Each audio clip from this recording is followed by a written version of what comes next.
kung ang sasabihin mo ay etong putang inan to, unahin nyo na ang KOJC, susunod kami.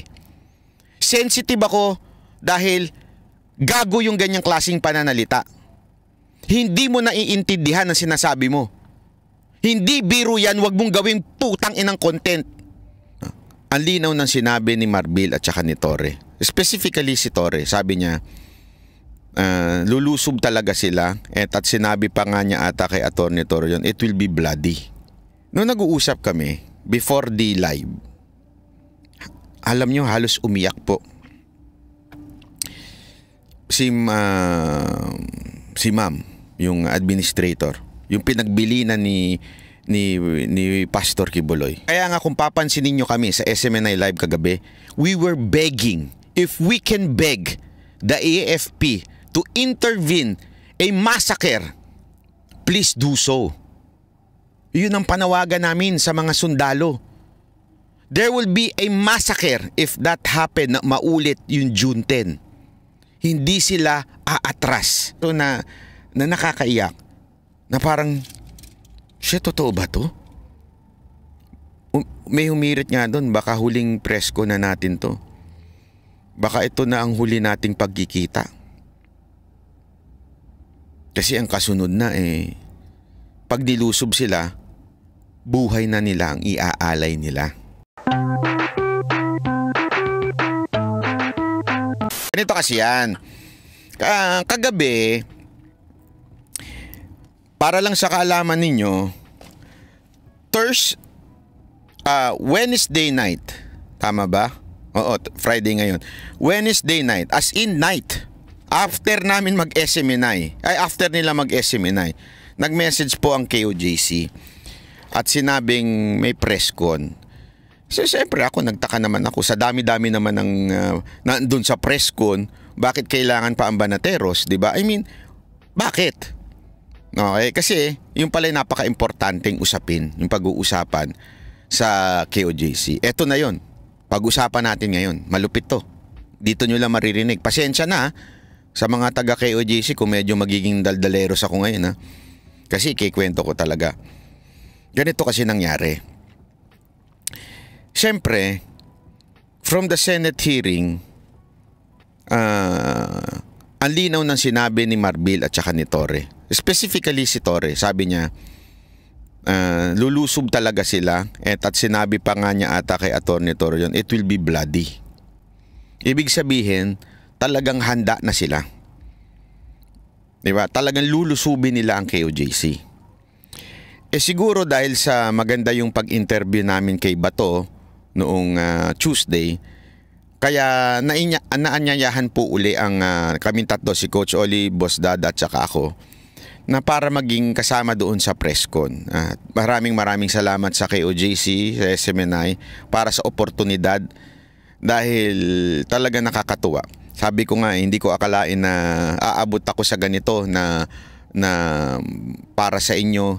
Kasi alam nyo, simpleng tao lang naman po ako . Hindi po ako yung tipo ng piling-piling na pilingero. Hindi. Simpleng tao lang po ako.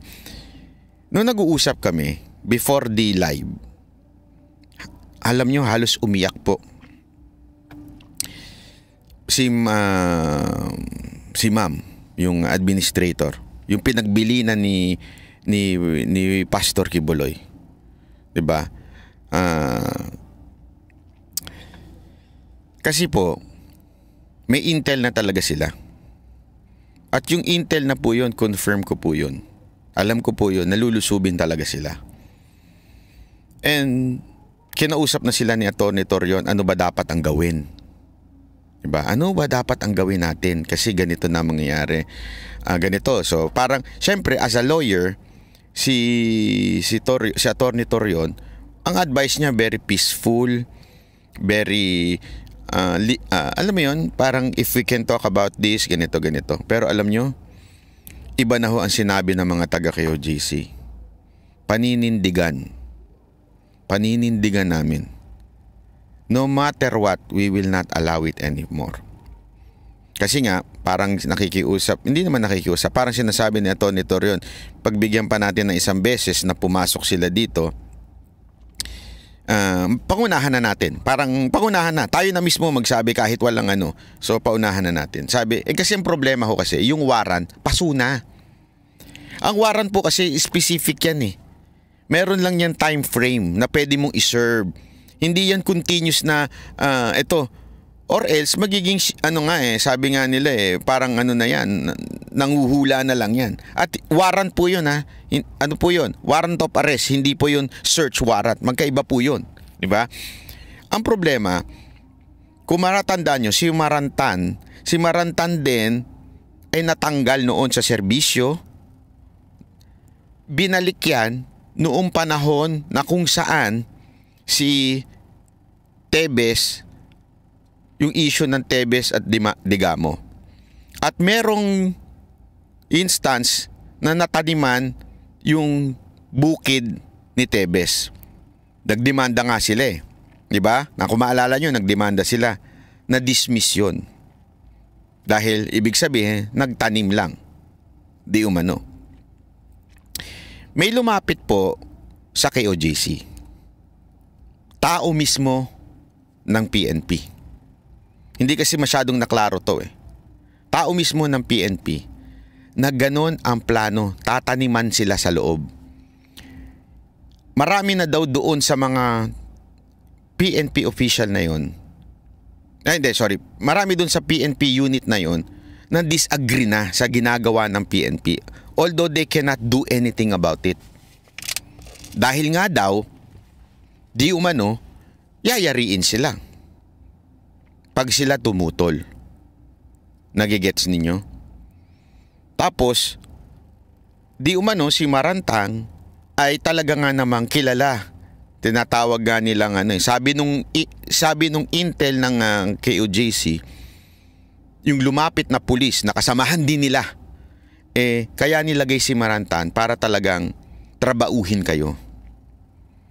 Kaya nga pinagpipilitan nila, di ba? Pinagpipilitan nila na nandyan si Kibuloy, nandyan si Kibuloy, nandyan si Kibuloy. Para talaga pumasok at taniman sila. Kasi tandaan ninyo, no bail. Pag ikaw tinaniman ka, lalo na isang granada lang ilagay dyan, pak, ang dali ilagay nun. Ibubulsa mo lang yun, no? Tapos patong lang yun. Di ba? Tapos sabihin, tingnan nyo, meron kayong Kaya nga kung maaalala nyo, nagkusa na po. Si Ma'am Nori po, si Ma'am Nori. Tama. Kung maaalala ninyo po, di ba ganyan po ang ginagawa pagka para hindi magkaroon ng bail yung mga yung mga nahuhuli? Ang dali po nilang gawin yan. Kaya ang sabi nila, eto ang sabi nila ha, okay? Ang sabi nila, kahit anong mangyari, hindi kami papayag. Ang dating panguhunon, tinanong ho sila ng mga kami, anong ibig niyo pong sabihin na hindi kayo papayag? Lalaban po ba kayo? Sabi nila, lalaban sila. Ang may nagtanong pa nga, meron po ba kayong armas? Ang sagot nila, wala. Diba sinuko na nga namin nung una? Sinuko na namin. Pero ako may nakita akong armas. Alam niyo kung ni armas na yon? Puso at pananampalataya ng mga taga KOJC. Handa silang mamatay. Handa ho silang mamatay. Kaya nilang isakripisyo ang buhay nila. Madepensahan lang nila ang komunidad nila. Ang dami nagsasabi kasi, bakit di nyo nalang isuko? Bakit ayaw nyong papasukin? Nakalimutan ata kasi ng iba nang akala nila ang KOJC ay maliit lang na compound. Ang akala nila yung KOJC ay simbahan lang. Ang KOJC po ay it's like a big subdivision. May para ho silang doon, community. Ika nga. May eskwelahan, kumpleto po sila doon sa loob. Komunidad po ang KOJC. Halimbawa, kasi may nagsasabi, bakit di nyo nalang isuko? Bakit hindi ganito? Bakit ganito? Halimbawa lang po, meron hong hinahanap ng batas. May hinahanap ang PNP sa subdivision ninyo. Tapos, pagdala nila, alam niyo yung bahay, di ba? Tapos, ang gawin nila doon, magdala sila ng 3 batalyon, lusubin yung subdivision nyo, pasukin ng bawat bahay. ano mararamdaman ninyo? Yun po ang nararamdaman ng mga taga KOJC. Kasi bahay nila yan. May bahay dyan, may eskwelahan dyan, lahat na andyan. Community po yan eh. At wala pong pagmamay-ari si pastor. Yan po ay common wealth, ika nga. Pera ho yan ng church. Hindi na po si pastor ang may-ari niyan. Hindi na po si pastor ang pinaka pastor nila. Iba na ho.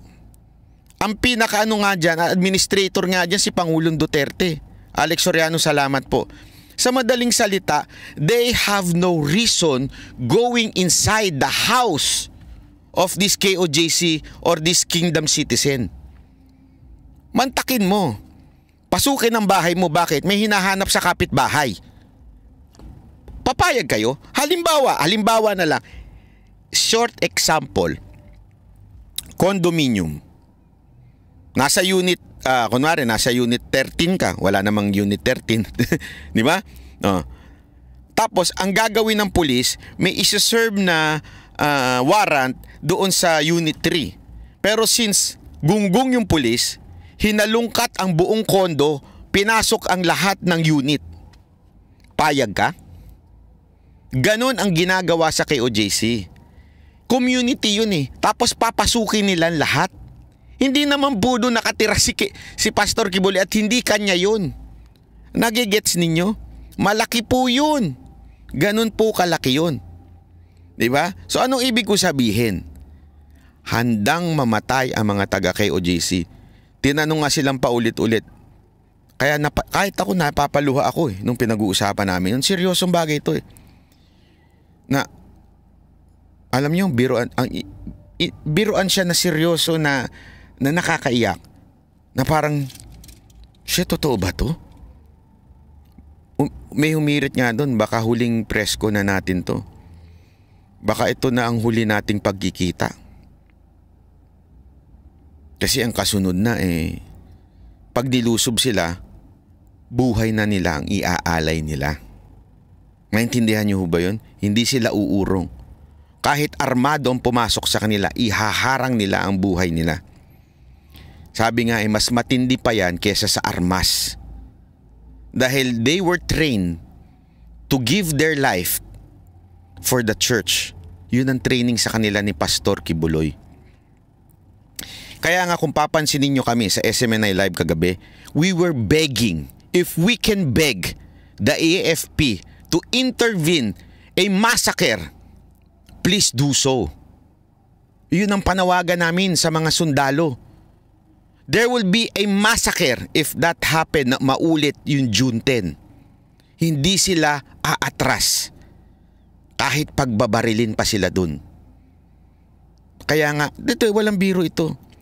Kaya nga sabi namin, hindi nyo napansin? Kaming mga hindi taga KOJC ang nagmamakaawa sa AFP na pumasok na sila sa eksena.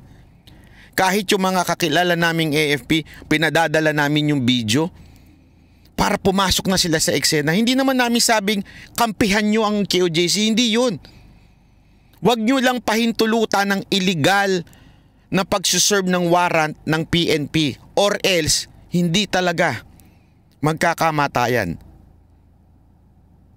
Sa madaling salita mga kababayan, this is a serious matter. To us who support KOJC, to us who heard what really is happening. Kung alam nyo lang yung alam namin na hindi namin pwedeng ilabas dito, it's because intel to Pag inilabas namin, baka mabulilyaso yung mayari pa yung dapat. Meron pa nga doon, hindi nabanggit kahapon. Ay wala, hindi ko dala yung sulat. There were 2 sniper transferred doon sa unit na hawak nila. Hawak ng kapulisan na yun. Kinuha talaga sa ibang lugar, itinransfer yung sniper doon. Ganong katindi. Kaya sensitive po ako kung ang sasabihin mo ay etong putang inan to. Unahin nyo na ang KOJC, susunod kami. Sensitive ako dahil gago yung ganyang klaseng pananalita. Hindi mo naiintindihan ang sinasabi mo. Hindi biro yan, wag mong gawing putang inang content. content ang ginagawa mo, nakikisawsaw ka. Tapos magpapalusot ka ngayon. Ang ibig ko sabihin ng uunahin mag-rally. Gago! Hindi unahin ng tawag dyan kasi ito ang palusot mo ngayon. Ayan ang palusot niya eh. Oh, diba? Tingnan nyo, ano palusot niya dyan? Keso, ibig ko sabihin ng uunahin mag-rally. Ay, tanga. Hindi ibig sabihin uunahin mag-rally. Bobo ka kasi. Yan ang problema sa'yo. Ang ibig mong sabihin dyan, sana ang ginamit mong salita ay hindi uunahan. Uunahan eh. Unahan nyo na, KOJC. Unahin nyo. Okay? Hindi niya tandaan ninyo ang paggamit ng tamang salita. Unahin nyo na ang KOJC. Ibig sabihin, mula sa labas, uunahin nyo ang KOJC. Na yariin. Susunod kami. Yun ang ibig sabihin niyan eh. Sa madaling salita, iba ho yung sinasabi niya na ang palusot niya dito wait hindi ko kasi mabasa babasahin ko na maigi. Ito. Ibig niya daw sabihin, anong masama dito sa post ko? Ang mga bobong vlogger, una-una number 1, hindi vlogger, V. Okay? Hindi vlogger. Ang vlogger, iba ho yun sa vlogger. Ibig sabihin ng vlogger, video. Okay? Para sa kaalaman mo, hirap sa'yo. Putang ina, pasok ka ng pasok sa hindi mo alam eh. Pag sinabing unahan mo ng KOJC ay digmaan ba agad ang mangyayari? Hindi ba pwedeng rally lang sa kalsada, kumanta sa adbot-bot ninyor? Putang inang kabobohan mo. Ang uunahan, simpleng-simple lang ibig sabihin yan. Iba yung uunahan. Hindi yung, ay nako. Wait lang. Kasi, ang ibig sabihin po, iba yung mauna na kayo. Pag sinabi mong mauna na kayo KOJC, susunod kami. Yon, action ng KOJC. Nagigets nyo? Action ng KOJC. Mauna na kayo KOJC. Susunod kami. Hindi eh. Ang sinabi mo, unahan nyo. Ibig sabihin, third party. Sino yon? Mga pulis. Unahan nyo na ang KOJC. Anong klaseng salita yan? Ang hirap sa'yo, daldal ka ng daldal, mali-mali pa yung words na ginagamit mo. Alam mo na nga sensitibong matter to, sausaw ka kasi ng sausaw. Nagigets mo ba? Hindi na nga kita pinangalanan kasi ayokong pangalanan ka, hindi issue ko ikaw eh. Ang issue ko dito yung salitang ginamit mo. At saka tama yung sinabi ni Diego Latigo eh. Dati na nagrally ang KOJC. Anong sinasabi mo? Unahan nyo na. Nauna na sila noon eh. Kung yun ang tinutukoy mo ha. Ang palusot mo kasi ngayon, porket tanga yung statement mo na yan, ang palusot mo, unahan na magrally. Matagal na nagrarally ang KOJC. Hanggang ngayon nandun pa sila, nagrarally sila dun. Nakatambay sila dyan. Ang ibig sabihin mo ng unahan nyo, ibig sabihin kayo mga PNP, third party yan, unahan nyo na ang KOJC. Tanungin ko kayo. Kunwari, si Jay Guevara. Halimbawa lang, si Jay Guevara. Ha? Meron kunwari siyang binanatang lalaki. O, lalaki na lang. Kunwari, may binanatan si Jay Guevara TV na lalaki. O, ang biglang sinabi ni Diego Latigo, unahan nyo na si Jay Guevara bago pa banatan ni Jay. Ano ibig sabihin yun? Ang tinutukoy niya, ibang tao, di ba? Naunahan si Jay Guevara. So dito, ang tinutukoy mo, unahin nyo na ang KOJC. Unahin nyo na. Banatan nyo na. Oh. Tama, mali. Oh. Yan ang problema eh. Kulang o mali ang grammar. Hindi, kaya nga bobo eh. Kaya nga sinabi ko, ang bobo mo. Yan ang problema sa'yo eh. Na yung utak mo nasama sa buhok na tinanggal sa'yo. Diba? Oh, the impression ay to cause harm. Correct. Magpapalusot ka pa, yung palusot mo. Actually, may dagdag na naman siya eh. Status siya ng status eh. Kasi alam niyang mali siya eh. Alam niyang mali siya kaya sa status ng status ngayon. May status pa siya eh. Sandali, basahin ko nga yung status niya dito. Meron pa siyang status dito eh. Na, eto oh. Wait.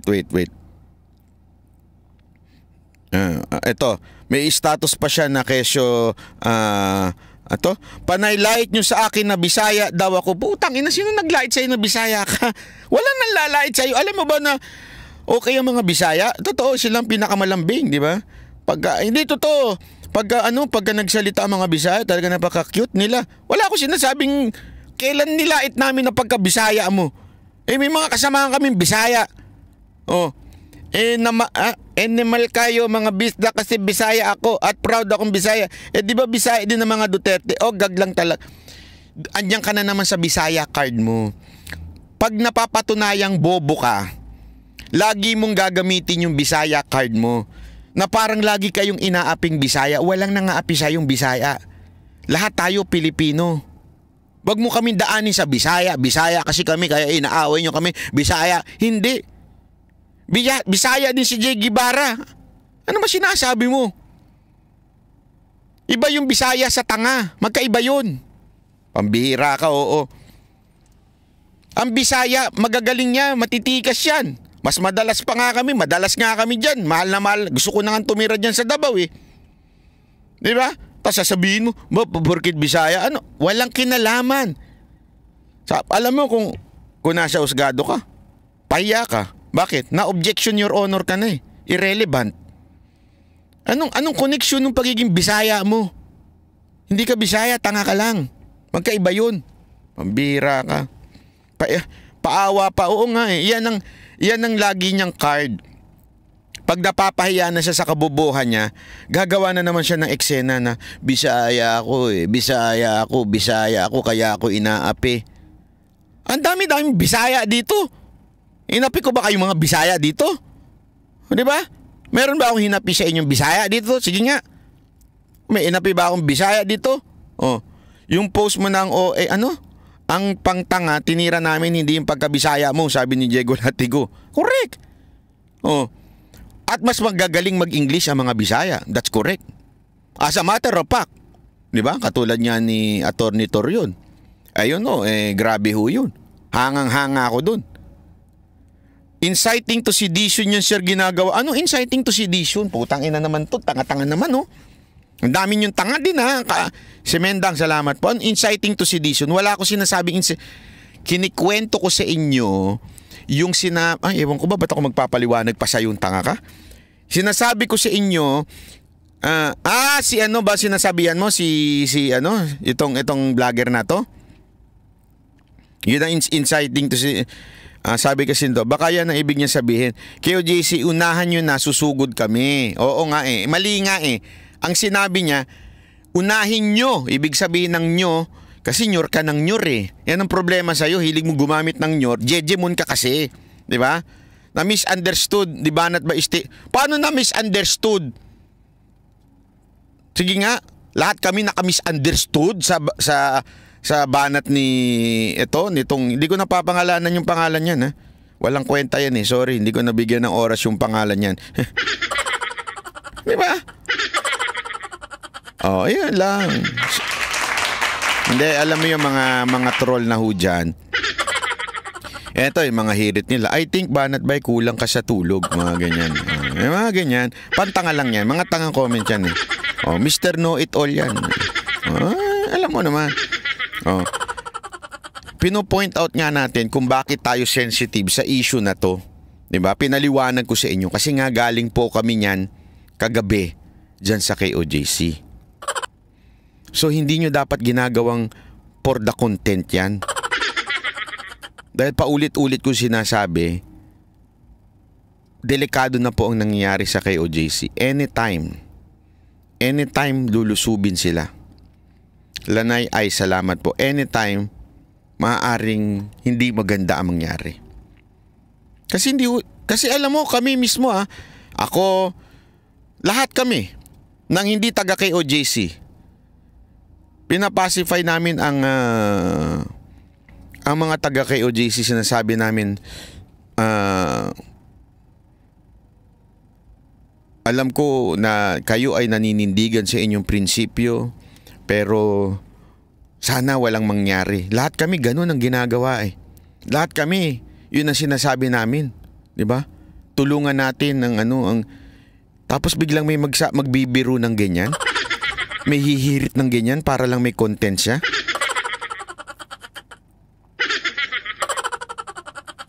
Di ba? Hindi maganda yan eh. Huwag niyong ipagtanggol yan. Maling-mali yung ganyang klaseng pagsasalita.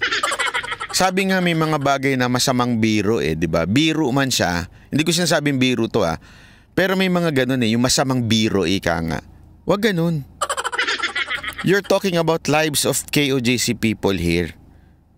Tapos magsasalita ka, unahan nyo na. Unahan. Ayan hindi unahin. Unahan nyo na KOJC. Oh. Susunod kami. Diba? Mali talaga, sablay. Bahala ka sa buhay mo. Na wrong grammar lang po. Umamin na lang siya. Yan ang problema kasi. Kung na wrong grammar ka, umamin ka na lang. Unahan na ng KOJC ang kalaban, tas susunod sila. Mali yun Mali. Mali talaga yun. Hindi dapat yun ang... Sana merong malinaw yung pagkasabi niya. Sabi nito di ba? Mali. Wag tayo magpalusot. Pag mali talaga. Wag na tayo magpalusot. Sabi nito, grade 2 lang ako pero alam kong mali yan. Oo nga Pag mali na. Wag na, kasi dami nyo pang palusot Yan ang problema sa inyo kaysa na magsalita na lang kayo ng mauna na kayo, KOJC. Mauna na kayo. Di tapos. Susunod kami. Unahan nyo na ang KOJC. Unahan nyo na. Yun ang word. Alam nyo ba ibig sabihin nun? Tapos magpapalusot pa. Ay, naku, wala talaga kayong Anyway, fine, mali kung mali. Move on ka. Mas importante. Ikaw, sino ba una nagsalita? Sige nga, move on ka. Sinabi mo yan? Dun sa idol mo? Fine kung mali. Mali kung mali. Umamin ba yung idol mo na mali? Hindi. Sabihan mo muna yun. Oo, mali talaga yan, boss. Kasi tinutulak nila kay OJC unahan ng kalaban, tas susunod daw sila. Kaya nga eto. Another angle na pwedeng sinasabi nila. Oo, sige, unahan nyo na kay OJC. Ibig sabihin, mauna na kayong lumaban. Susunod kami. Are you serious? One, the first interpretation, inuutusan mo na unahan ng KOJC. Second interpretation na sinasabi nyo ngayon, mauna na kayong KOJC, susunod kami. Ano to, rumble? Rumble na, oy, mauna kayo ha. Huwag kayo mag-alala, kasunod nyo kami. Naintindihan nyo ba? Naintindihan nyo kung bakit mali? Dalawang interpretasyon. Mali pareho. Unang interpretasyon, unahan nyo na ang KOJC. Ibig sabihin, unahan nyo na naggalawin ng KOJC, susunod kami. First interpretation, mali. Second interpretation, unahan nyo na, mauna na kayo, mga taga KOJC, lumaban, susunod kami. Mali pa rin Inutusan mo yung mga taga KOJC lumaban, lumalaban naman na talaga sila. Pangalawa, ipapahamak mo yung mga taga KOJC. Mali talaga Kahit saan mong tingnan anggulo, kahit saan mong palusot, padaan-daanin, paikot-ikutin. Kahit paikot-ikutin mo, mali pa rin. Kasi yan ang palusot nila Inutusan nila na yung KOJC, lumusob na kayo. Alam nyo kung bakit? Mali Unahan nyo na. Anong uunahan nyo? Sa KOJC. Wala. Mayan ang problema sa inyo. Mali talaga. Huwag nyo nang ganun-ganunin Ikot-ikot pa kayo Yan, di ba? Ang taga KOJC, kami pag pumupunta kami doon, sinasabihan namin sila na magbaon kayo ng maraming pasensya. Unawain ninyo. Mahalin ninyo. Sigurado ako kahit si pastor yun din ang sasabihin ibalik kasi yun ang sinasabi ng kanilang pamunuan pagmamahal, pero ready tayong manindigan. Yan ang lagi nilang sinasabi, diba? Yan ang lagi nila sinasabi, pagmamahal muna pero hindi tayo aatras, maninindigan. Hindi yung unahan na natin, ha, mga taga KOJC. Ipapahamak mo yung mga tao doon. May mga bata doon. Di ba? May mga bata doon. May mga babae doon. Uunahan nila yung kalaban. Tapos susunod ka lang pala. Anak ka ng weteng, oo. Di ba? It's a matter of life. Mali talaga yan kahit anong anggulo man. Oo nga yun na nga ang problema kay Spencer Sumasawsaw kasi. Tapos basta lang makahirit. Ito pang ang matindi diyan, yung palusot. Yun ang matindi diyan, yung palusot. Anong ibig niya sabihin? Anong masama dito sa post ko? Mga bobong vlogger, sinabing unahan mo na kayo, Jis, digmaan ba agad? Palusot ka pa Masama pa rin. You do not provoke the enemy. You do not. Dapat alam mo ba? Hindi nyo alam. Hindi, nasa video ko naman ilalabas ko Yung mga tao sa labas, ipinasok na nila. Nasa loob na ng compound, wala na sa labas. Kasi nga, peaceful kami, di ba? Nagkaroon na ng pagtatalo sa Senate, di ba? Parang paglalaban. Wala kami sa labas pumasok na kami. Umalis na rin kayo dyan. Kasi nga, nangunguna lagi ang KOJC sa kapayapaan. Hindi yung uutusan mo sila, uudyukin mo sila. Mauna na kayo KOJC Tapos tangina susunod ka lang pala. Diba? Tama, mali. Ay nako, mali talaga sablay talaga. Kahit saan mong tingnan anggulo yan, sablay ho yan. Tapos magpapalusot pa. Wag na kasi magpalusot. Pag mali, mali na, wag na magpalusot dahil palusot pa kayo ng palusot Anong 50K ba? Di ba? Ay nako. Anyway, hanggang dito na lang po muna tayo. Gusto nila magkagulo para may mai-content. Correct. Yan ang... Kaya nga, ito pasensya na kung bakit nagiinit ang ulo ko tungkol dito sa issue na to. Sablay ho kasi talaga Ipapahamak mo yung mga taga KOJC. Kayo mga taga KOJC, pangaral sa inyo ni pastor yan Mag-peacemaker, magmahalan. Pag inaway kayo, batuhin nyo ng pagmamahal. Yan ang sa inyo Paulit-ulit sinasabi yan Ni Ma'am Nori. Paulit-ulit siya sinasabi yan. Kasi siya ang parang pinagbilinan ni pastor, di ba? Paulit-ulit sa inyo sinasabi yan. Pero, manindigan. Di ba? Manindigan. Tayo tumayo sa manindigan ho tayo. Yun ang turo sa inyo. Pero wag na wag kayong mauuna. Anong klaseng katuruan niya? Anong klaseng kautusan niyan? Sorry anong malabo talaga Kaya nga ako, kung may nakikinig man po taga KOJC, wag niyo hong paniniwalaan ito Parang awa nyo na, wag ho kayo maniniwala sa kasinungalingan.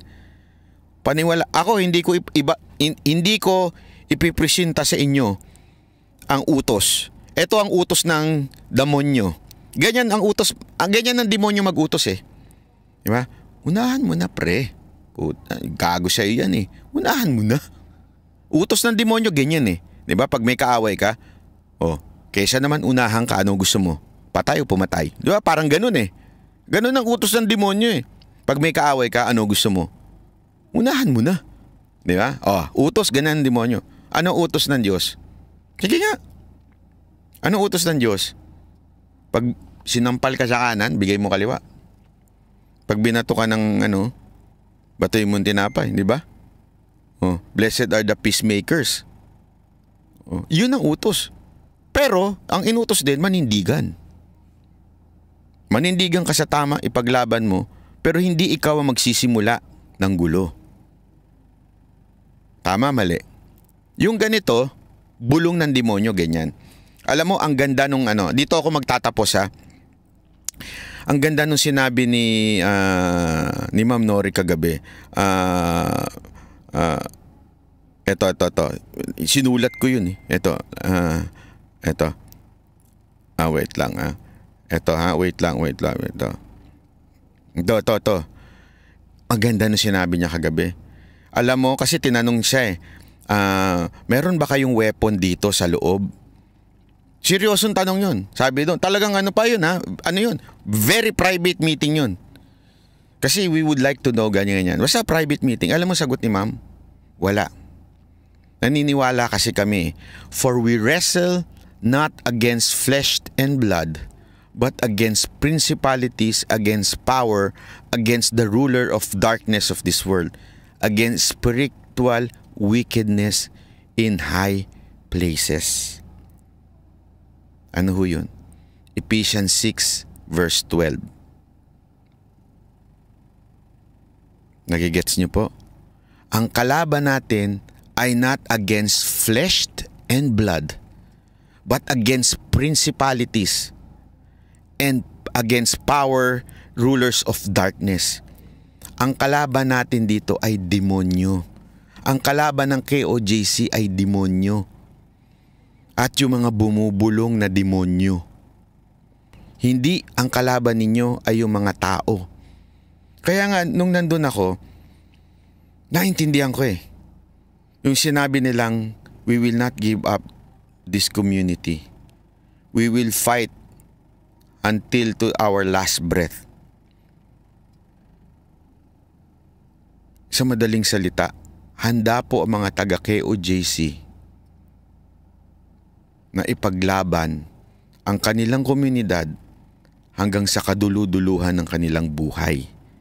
Kasi naniniwala sila, hindi labanan ito ng armas, hindi ito labanan ng suntukan, ito'y labanan ng principalities. Alam niyo yung mga taga-KOJC at saka yung mga Bible-believing Christian, alam niyo ibig sabihin nun. Ang kaaway natin, hindi yung asawa natin. Diba? Ano yun? Pag nag-aaway kayo sa bahay ng asawa mo, hindi ang kaaway mo asawa mo. Pag nag-aaway kayo ng pamilya mo, hindi ang kaaway mo magulang mo. Ang kaaway mo yung demonyo. Demonyong nag-uutos sa asawa mo, sa pamilya mo, o hindi kaya sa'yo. Diba? We not wrestle against flesh and blood, but principalities, dark or power, darkness, yun ang kalaban natin. Kaya handa silang mamatay. Hindi sila, alam mo yun, ang sandata nila, kaya nga sabi ko sa inyo, natagpuan ko yung sandata. Nakita ko yung sandata sa KOJC. Ano yun? Pananampalataya nila. Faith, yan ang tinatawag na spiritual battle. Faith nila ang sandata nila. Yun ang kanilang panlaban, yung faith nila. Maninindigan sila, lalaban sila ng kanilang pananampalataya at handa silang sanggain. Pero, hindi ikaw ang pasimuno. Hindi katulad ng status na to, ikaw ang pasimuno. Sabi ko nga sa inyo, yung mga ganyang status, bulong ng demonyo yan.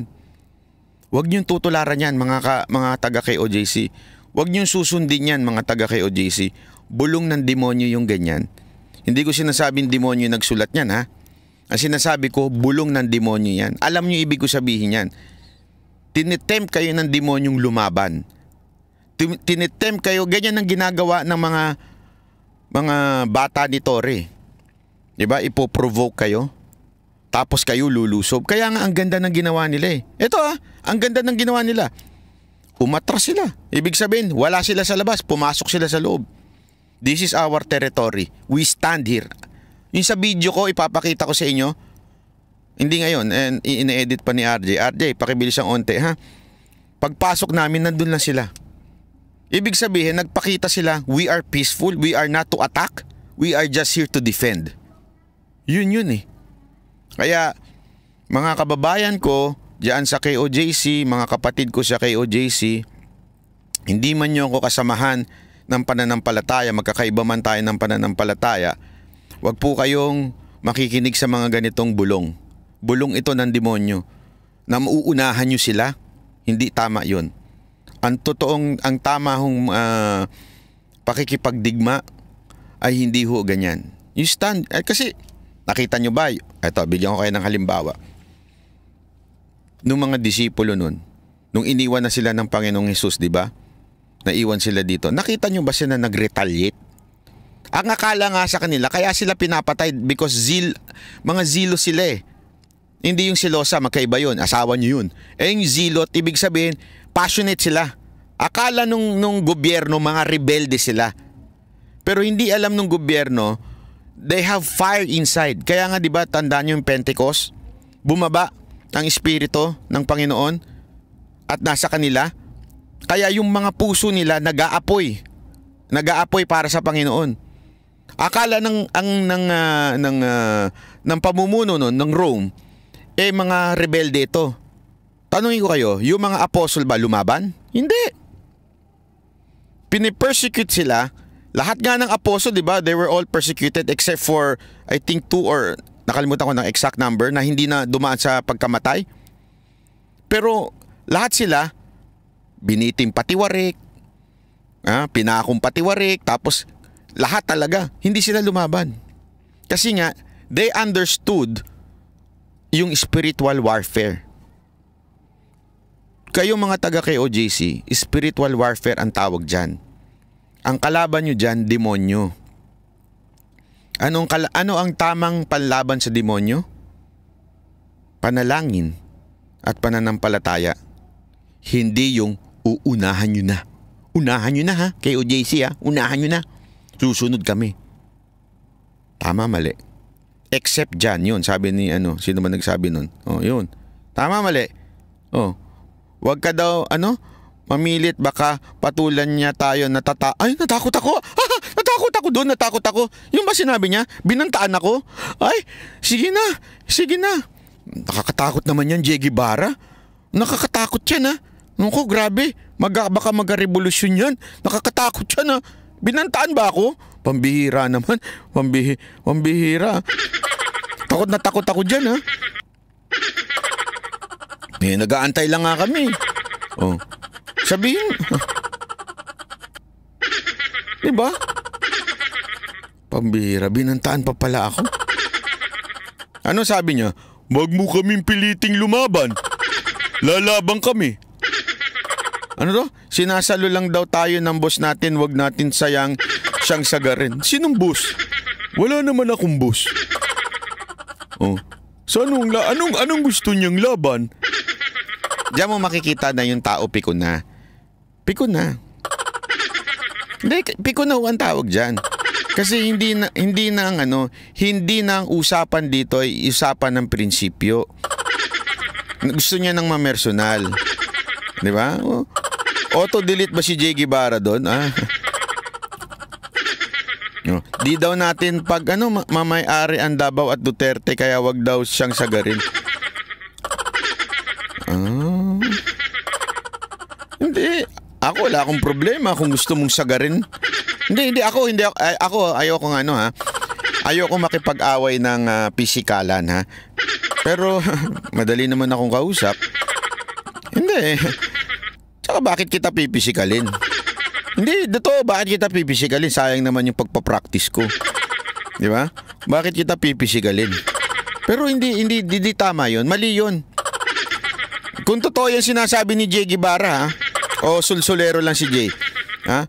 Hindi kasi mali yun. Mali yung ganong unahan mo sa garin banat bay. Susunod kami. Isa ka pa, Garski. Ayan, magandang halimbawa yan.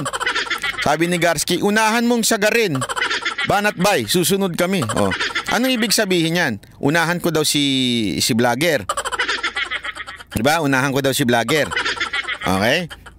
Susunod siya.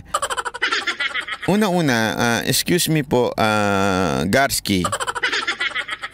Hindi po ako ganyan na tao, yung makikipag-away ng suntukan o barilan. Ang bihira. Wag ako. Pero hindi ko ugali yan. Vlogger vlogger na nagtatago sa palda ni Maharlika. Issue ang pag-usapan natin. Mali talaga yung sinabi mo, umamin ka na lang. Ang dami mo pang hanas, mali talaga eh. Diba? Ang dami mo pang hanas, mali yung sinabi mo, umamin ka na lang, wala namang problema, lahat ng tao nagkakamali. Tapos ang usapan. Pero yung mga hamon ka ng suntukan, gusto mo, patulang ka namin. Para kasi Mike Labi eh. Ganyan na ganyan si Mike Labi, hindi kita urungan. Banat bay, hindi kita urungan. Pikon na pikon eh, di ba? Halatang halata. Sablay pa rin, pati palusot. Di daw bababa ang kilo ng bigas sa kanya. Utang ina, ano ba naman? Utak yan. Ewan ko ba? Hindi ako, kaya ako, una-una iniisip ko nga kung papatulang ko siya eh. Hindi, iniisip ko talaga kung papatulang ko yan. Kaya lang kasi, hindi mo ipapahamak ang KOJC. Mali. Wag mong, bisdak ha, makinig ka. Wag mong gamitin ng ang KOJC para sa content mo. Parang awa. Usapin ng seryoso ito eh. Usapin ng mga matitinong tao to. Hindi, usaping seryoso ito. Usaping na matitinong tao to. Wag mo nang gamitin ng KOJC para sa content mo. Parang awa. Ako nang nagmamakaawa para sa kanila. Ginagamit mo kasi sila eh para lang may content ka. 'Di ba? Parang awa na. Hindi mo alam kasi nangyayari. Wala kang alam eh. 'Di ba? Hirit ka ng hirit. Can you please spare KOJC? Bumalik ka na lang dun sa video mo. Paulit-ulit mong video. Salsalin mo ng salsalin. Sawa na ba ang tao dun sa video mo? Wala na ba nanonood? Kaya ka umi-issue sa KOJC? Wag mong gamitin yung KOJC. Ha? Game setup ka na. Sige na, next ka na. Oh, panoorin natin si Jay Guevara. After ko. Siya na lang. Oh, ha? Oh. Excited ako panoorin si Jay Guevara. So, maraming salamat po. Sana po ay kayo po ay nagbukas ang inyong pag-iisip. Kung hindi naman nagbukas ang inyong pag-iisip dahil kayo ay mga panatiko, problema nyo na yan. Hindi ko na problema yan. Okay? Basta kami, basta mali, akin pong babanatan pag mali. Yun lang. Ngayon, kung tama, go.